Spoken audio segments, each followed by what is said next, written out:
Assalamualaikum warahmatullahi wabarakatuh. Di sini saya akan menjelaskan jurnal modul saya pada judul Proteksi dan Pertukaran Informasi Kesehatan Stakeholder dalam Sistem Informasi Kesehatan. Nah, langsung saja.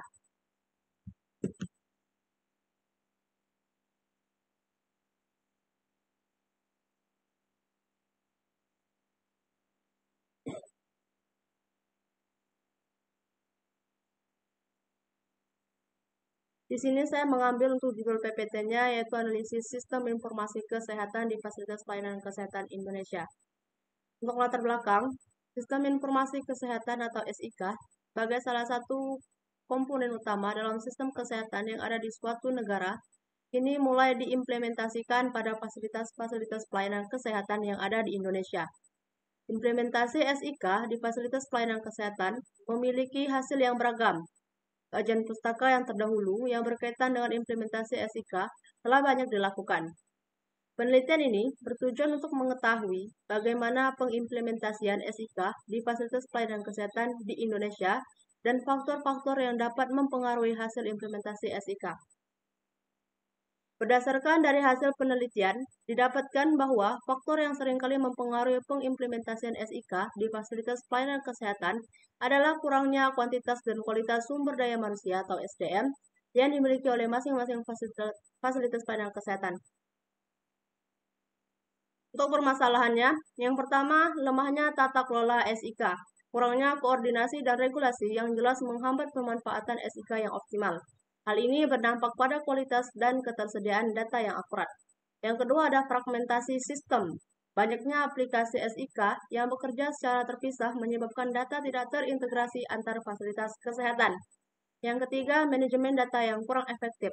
Tidak adanya sistem pengumpulan dan pengelolaan data yang konsisten menyebabkan kesulitan dalam pengambilan keputusan berbasis data. Untuk manfaat, yang pertama, peningkatan kualitas layanan kesehatan. SIK memungkinkan pelayanan lebih cepat dan akurat dengan pemantauan pasien yang lebih baik. Yang kedua, akses data terintegrasi. Data kesehatan tersedia secara cepat dan dapat diakses oleh berbagai pihak terkait. Yang ketiga, efisiensi operasional. Dengan dukungan teknologi, proses administratif dan pelayanan kesehatan menjadi lebih efisien dan efektif. Untuk metode penelitian, metode yang digunakan dalam penelitian ini adalah literatur review, yang mana berdasarkan dari kajian pustaka pada berbagai artikel dan jurnal ilmiah di Indonesia yang diperoleh dari Google Scholar, buku cetak, buku elektronik, maupun sumber artikel dan jurnal ilmiah. Untuk hasil penelitian, setiap rancang bangun dan pengimplementasian sistem informasi di semua bidang industri, tentu terdapat faktor-faktor yang menjadi indikator kesuksesannya, termasuk pula dalam sistem informasi kesehatan atau SIK.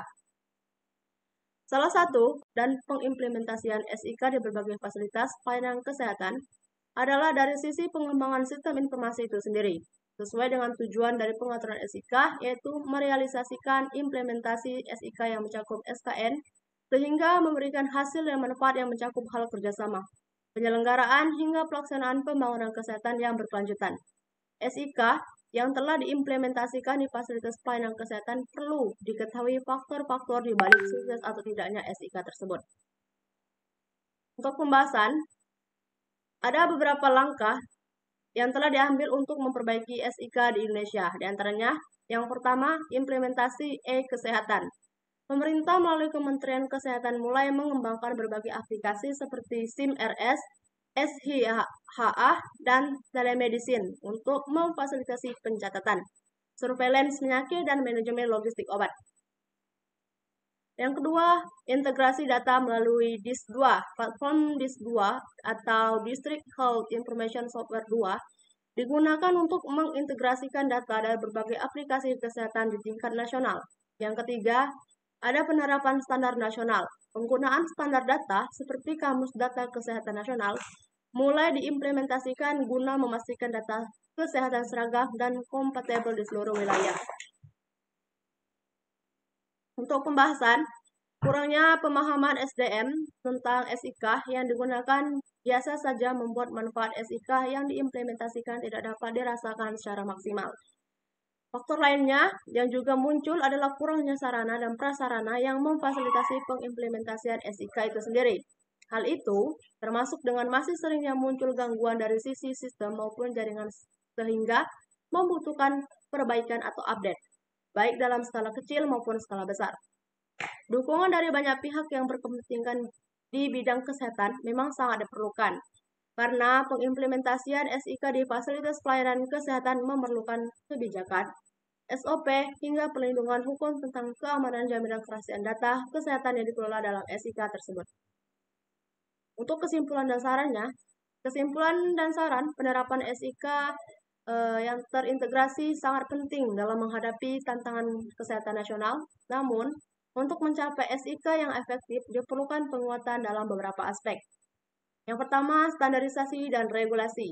Pemerintah perlu menetapkan standar regulasi dan prosedur operasional SIK yang seragam. Yang kedua, peningkatan kualitas sumber daya manusia. Dibutuhkan tenaga ahli yang mampu mengelola SIK dan memanfaatkan data secara optimal. Yang ketiga, pengembangan infrastruktur teknologi. Penambahan infrastruktur yang mendukung akses data yang lebih baik diperlukan di seluruh Indonesia.